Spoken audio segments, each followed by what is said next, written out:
Mistake with the Alpha Chapter 48. Allison's point of view. My father already called me to inform me that Jalen's father is visiting the pack house to speak with his son concerning our marriage. I was so glad at that piece of information.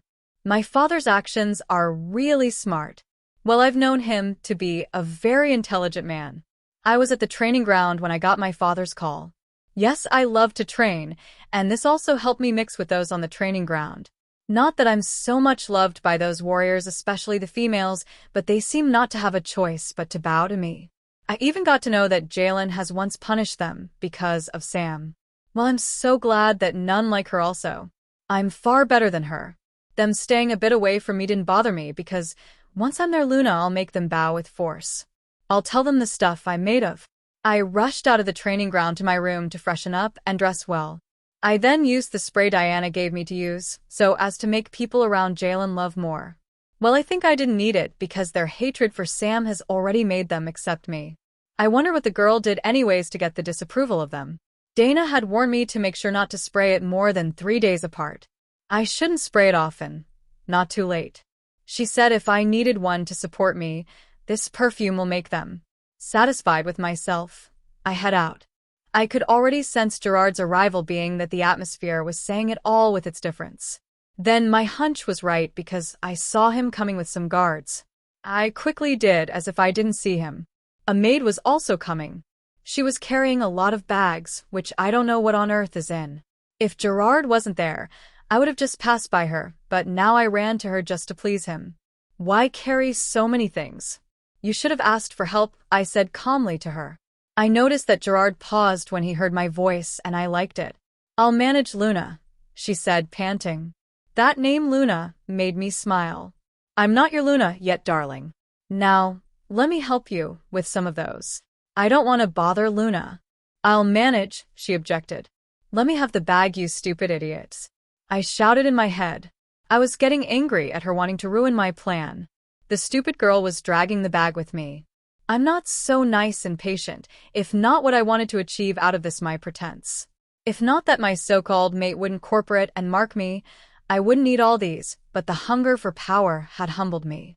It's fine, I smiled stiffly. She reluctantly released the bag.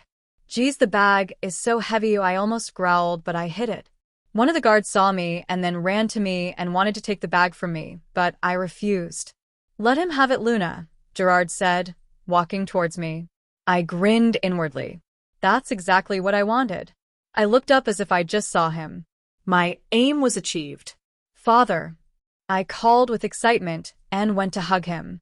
A Luna shouldn't act like a maid, he said, patting my back. Just want to help her, I said with a fake, pitiful voice. I know. You've had such a kind heart since you were a child, but next time, you should call someone to help. Okay, he said, releasing me from his hug. I nodded like a child. Good to see you, girl, he said. Thank you, father, I smiled. What brought you here? I came to see your husband. But he's not around. I made sure my voice has a little hint of sadness, just to make him know I don't know where he is, but Gerard seems oblivious to my hint. I know. I called him before coming, but he'll meet me here in minutes, he said, still smiling. I needed to tell him that Jalen didn't sleep at home last night. I really want to put that bitch in trouble. I would have let her alone if he didn't continue sleeping with her. Not that I have concrete evidence, but at least they both have not been around us, enough evidence to me. Well then, let me keep you company till he arrives, I said. If I bother you, Luna, he joked. Not a bother at all, father, I said as we walked to Jalen's office. Get me 2 cups of coffee, I said to a maid as we walked to the office. How have you been, child? Gerard asked me. I don't know if he had heard how his son did treat me, but with his voice he sounded like something was wrong with me, and the drama queen I am did what was very necessary. Good, I said reluctantly. Gerard raised his brow. What's wrong? He asked. I shook my head. Nothing. I'm very fine, I smiled stiffly. I did as if I was trying to avoid his eyes, but I was only making him see more of my trouble.